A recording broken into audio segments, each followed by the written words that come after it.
Episode number 4 of this podcast. Mm-hmm. Now, we usually do a review, but we don't have a review today. No. Because we got into a snag. Yes. We weren't sure if the movie that we wanted to review was even a B movie. Discussion time. So we're going to have a discussion instead. Yes. And the movie in question is what? Terminator. The original Terminator. Do. Yeah, exactly. 1984 Terminator. Mm-hmm. The original. Yeah. Very easily could an argument be made that this is a very successful movie. Yes. An iconic movie that launched a franchise. And launched a lot of people's careers. It launched careers. Yeah. And did all of that by accident because in this, really what it was a B movie. Yeah. Could make this argument. Let's do something different and talk about the people behind it, like the directors and everything, because one of the people's careers that was launched, of course, was James Cameron. Yep. Before, of course, like, you know, the huge hit of Titanic. Yeah. And then, of course, he followed that up with, like, Avatar. He's really known for doing a lot of big things with special effects. So before Terminator. Yeah. So we were going to have to look at what have these people done. Yeah. Because usually when you talk about a B movie, you're talking about people that haven't really done much at that point in their career. That's a good point. He hasn't done too much at this point. He had done a short film. He had been hired to direct Piranha 2, and he was fired from that. And that was it. That was his directorial experience. And he was doing special effects on movies. He was doing miniature making. He was working for Roger Corman Studios. And then he came up with this idea for Terminator. After Piranha, he got food poisoning. Yeah. And then he went to sleep and he had a dream. I think he had the image of this metal-looking skull thing. And that inspired the imagery for the Terminator. Correct. And I think he also said that he was somewhat inspired by John Carpenter, like the slasher thing, like Halloween. Yeah. Because Terminator does have a little bit of a slasher kind of thing, you know, they're being chased and hunted down. Mm-hmm. And the budget, that's another thing. Yeah, small budget. Small budget. I don't remember, was it like $6 million? Something like that? Still small. We're talking B movie. Very B movie. And you know what, when you talk about like shopping around the B movie, well, not shopping it around, but like it being a B movie, like if you think of the plot, because I know we're talking about like the things behind it. Yeah, yeah. It's basically about this guy going back in time to stop a robot from killing the mother of the man who would lead the rebellion against the robots who would take over the world. Yep. That is it. That has B-line stuff, Yeah. B movie stuff all over it. Right. The other big thing that's hard to gloss over is Arnold. Yes. In 1984, he was still kind of establishing himself. He wasn't the iconic one name Arnold, everyone knows who you're talking about guy yet. Right. He had done some cool stuff. Conan the Barbarian and Conan the Destroyer. And didn't he have, well, that's another thing, didn't he even have more lines than Conan? Probably so. Yeah. Grant me revenge. And if you do not listen, then the hell with you. And there wasn't that many. yeah, so... It was mostly... Yeah. Mostly that. When they approached him with the movie, he was auditioning for Kyle Reese. Oh, boy. He ended up obviously being the Terminator. When people asked him about it, like his general feeling was that this movie was so low profile that it wouldn't even, if it would end up being really bad, it wouldn't affect his career. Exactly. Because no one was going to see it. No one cares. So expectations low. Yes, very. We're just making money, dude. We need to pay these bills a little bit. So the other actors... Michael Biehn and Linda Hamilton. Linda Hamilton, same thing. They hadn't done much in their career at this point. I don't think they had been in leading roles.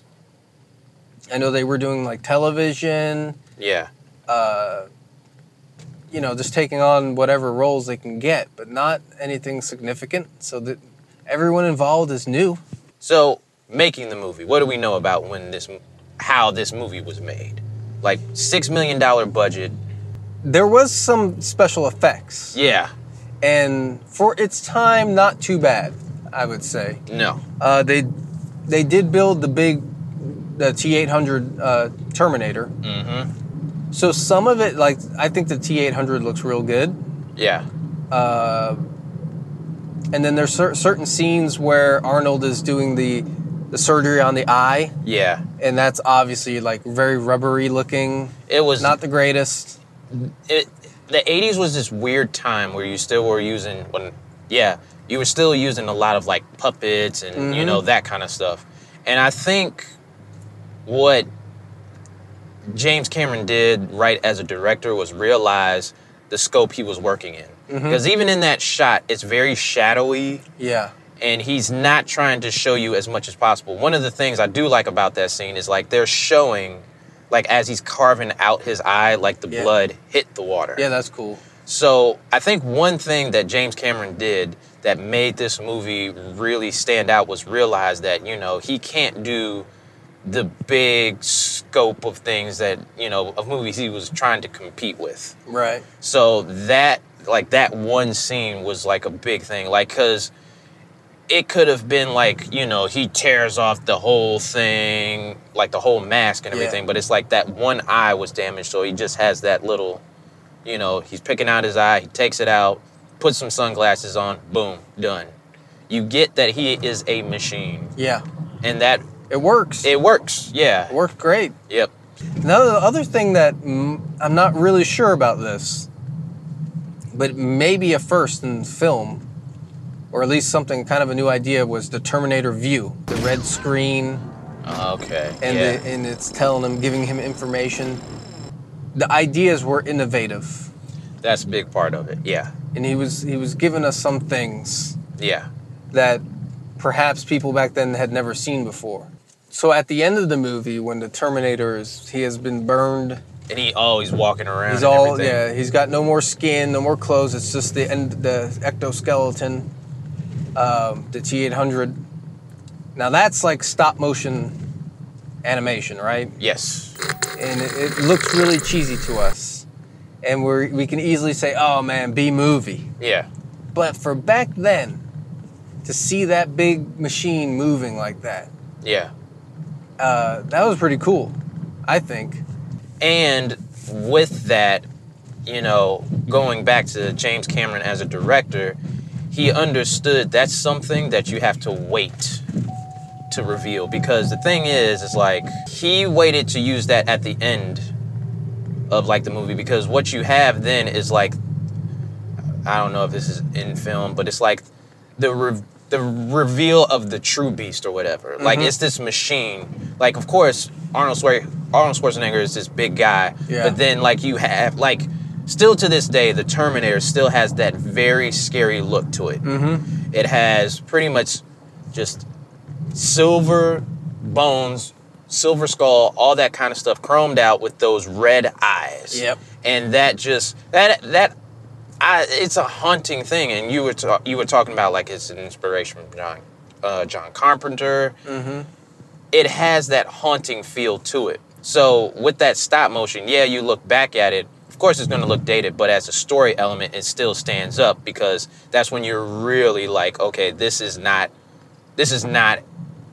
a man. This is just a killing machine. Just straight up. Yeah. It never stops. It never stops. Yeah. And that's another thing. It never stops, even when all of its skin is gone. Yeah. It never just keeps stops. coming. It is a Terminator. That's a good point, actually. Yeah. The execution, I think, was done really well. Yeah. Could have easily went bad. Yeah. Everything in this movie could have easily been bad. Real bad. And I think going back to the story, we have to talk about, you know, Linda Hamilton's character of Sarah Connor. First of all, she has probably the most plain name you can think of. And I think what also makes this movie work is that you have this unstoppable machine played by Arnold Schwarzenegger, who's this big hulking. How big is Arnold? Like 6'5" or something like that? Yeah, he's... Back in the 80s, he was like just straight up just muscle. He was real big then. Then you have Kyle Reese, You know, he's sent back in time. He's this soldier. He's this guy that, you know, his whole life he has been in war. Yeah. The hero of the film is Sarah Connor. A good character development. Oh, yeah. Because at the beginning, she's very timid. She's a freaking waitress, and she gets, like, ice cream, like, spilled on her or something like that. Or some crazy crap. Yeah, I know, yeah. And then she has, like, a line. She's like, I don't even know how to balance a freaking checkbook. Like, and you're telling me I'm supposed to raise this child. Right. That's going to be, like, this military genius and save humanity. Mm-hmm. And she becomes a hero. Yeah. And even at the end, when the Terminator is chasing after them and Kyle Reese is hurt, Yeah. she ends up being the one that's pulling him, telling him to get on his feet and stuff. Yeah. Move it, Reese! On your feet, soldier! On your feet! You're basically Jesus' mother. Yeah. You just don't know it yet. And that was just thrown in her lap. But the way she reacts to it, like you said, when she's pulling, you know, Kyle Reese, she becomes hardened and strong, which I guess we won't talk about. But the next movie is like the ultimate transformation of who she becomes. Yeah. And so in this movie, you see like a hint. You see like, it's almost, someone described it in a movie review where it's like the main character makes a choice. Are they going to overcome or are they going to just choose to fail? It's like that choice. And she chooses, of course, to, you know, be the hero and everything like that. But it's like you gradually see her rise to that occasion. Yeah. And if you think about it, all the other movies, it's always like the woman is just a romantic interest. The romantic interest or the damsel in distress. Yeah. And that little twist where Kyle Reese, you know, he looks up to John Connor so much, he ends up being the father of his hero. Mm-hmm. So it's just like that romantic kind of like twist of fate, whatever you want to call it. I don't even know if that's a phrase. I'm coining it. Romantic twist of fate. I like it. Yes. So that's a Lamarism. That's a Lamarism. The romantic twist of fate. But yeah, I think that's what connects you to the story. It helped James Cameron's career go up. Arnold, everyone involved's career, with the exception of maybe Michael, what's his face? Michael Biehn did some things. I mean, he was in The Rock. He did things. He died quickly, though. Sir, we know why you're out here. God knows I agree with you. But like you, I swore to defend this country against all enemies, foreign, sir, and domestic. But what I'm thinking, though, is that even though it was successful, it took them like 10 years before they made a sequel. Yeah. Nowadays, if something's successful nowadays, oh God, like a sequel's on it, like being made. I would add to that and say they plan sequels. Yeah, with certain movies, definitely. So that's kind of crazy because now that you mention it, with the 10 years, it's kind of like, well, why didn't they just make it afterwards? Yeah. But wasn't it something like the special effects weren't? That, I could see that, yeah. Yeah. He might have had the idea. Actually, I did, you're correct, because I remember reading or hearing on the commentary once that the T-1000, the liquid metal, was something he wanted to do in the first one. Oh, shit. And the technology just was flat out not there. Terminator 2 was a big blockbuster. No question on whether that's a B movie or not. That's a blockbuster. It's awesome. I think that was one of those movies where it was like, that was like the starting of a new era. Yeah. Where like the box office, like of course you had like, like Star Wars and everything, but that was like that was almost like a new chapter in it almost. Because Judgment Day was like the biggest thing ever. You could not go anywhere and not hear about Terminator 2. Terminator's back to fight evil with his mobile assault vehicle. I've got to find Evil T-1000. Disguised as a policeman, Evil T-1000 aims to destroy. I've got you now.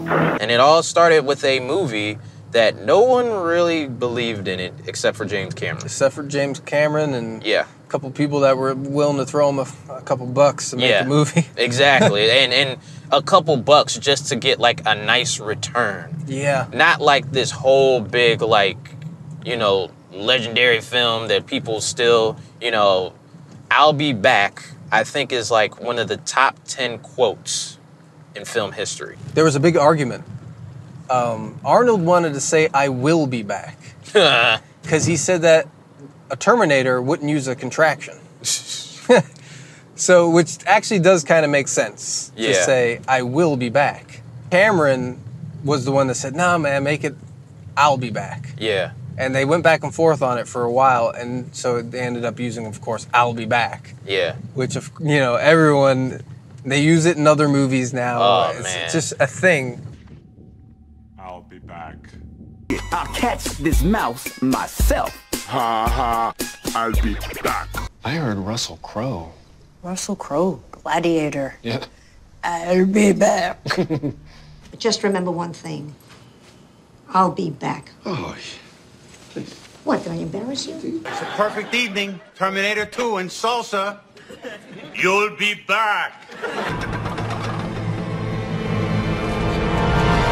I'm back. So, the question is... Dun, dun, dun, dun. Dun, dun, dun, dun. Yeah. Is it a B movie or not a B movie? What do I think? Well, first of all, when I think of a B movie, I think of a movie that was made for like a quick buck. Mm-hmm. So you're not gonna have too much super great story. You're not gonna have too much of that much thought into like the style or anything like that. We're just putting something out, blah. Yeah. People are gonna go see it. The thing is with Terminator, it was made with a B movie budget and B movie expectations, but because of the vision that the vision that was behind it, I would say it's not a B movie. Okay. I don't think it's a B movie because the main element is that, and we talked about this before, it's the story. It's not only just a science fiction movie, it's a science fiction horror romance movie. Right. And it has pretty good characters. And, the special effects, people will say, well, those were good for what it was. They were used in the proper way. Yeah. Because like you said, nowadays, it's just like, well, F it. We're going to show you everything. Everything. The reveal of the Terminator, it was well placed, all that good stuff. And then it leads to, like, he's not a man, he's basically just a machine. So I would say no. Now, if somebody was to say that it's a B movie, I would challenge them and say, okay, then it's probably the best B movie of all ever. time, right? Nothing has topped it that I can think of. Yeah. So if you're going to say that, then it is the best B movie ever in the history of B movies, maybe in the future B movies to come on DVD. So I don't think it is, but if you say it's a B movie, you have to give it the #1 spot. Okay. Yeah. So if it was a B movie, yeah, it would have 5 turds. It would have. You know what? It would probably have like 6 because it's that good. Yep. And it's like, when I think of B movies, like I said, the story's not that great, but I will want to watch Terminator again and give somebody like the copy and be like, okay, you want to be a filmmaker or whatever? Yeah. Watch this movie and remember they only did it with like a $6 million budget. Mm-hmm. So yeah, it's a learning lesson too, because when you don't have like the big budget, you know how to use the money in the right way. Yeah. And I guess that's also the, of course, the producer, executive producer, they, come into that.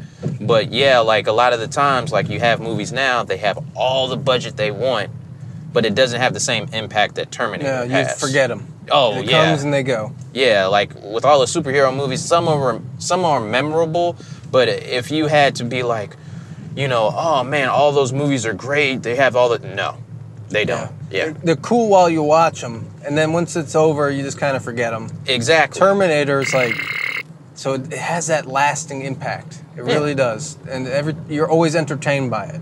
A lot of B movies, you can watch them once and get a laugh out of them, and then you don't want to see it again. No. So for me, a week ago, I would have been 90% sure that this movie was a B movie. Yeah.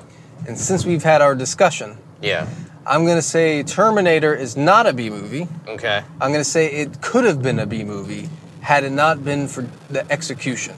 Very true. James Cameron was able to execute all of his ideas. Everything he envisioned in his mind, he was able to execute it well.